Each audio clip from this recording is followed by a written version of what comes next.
Well, in this video, we'll teach you how to create an account in Trust Wallet in your PC or laptop. Trust Wallet is available on mobile devices, but we will show you a tutorial on how to create an account in Trust Wallet as a browser extension.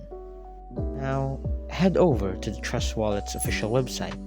Click on the download extension button. It will show you various internet browsers that Trust Wallet's extension is compatible with, like Chrome, Brave, Opera, and Microsoft Edge. Now simply click on Add to Chrome button.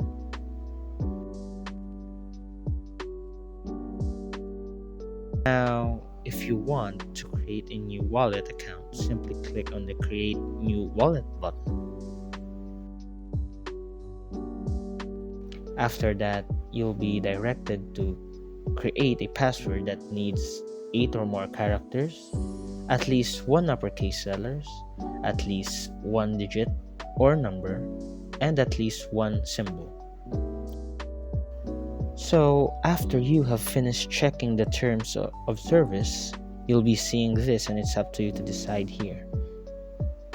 After that, your wallet is ready to use. Well, that's it. Enjoy your new Trust Wallet account. Thank you so much for sitting around.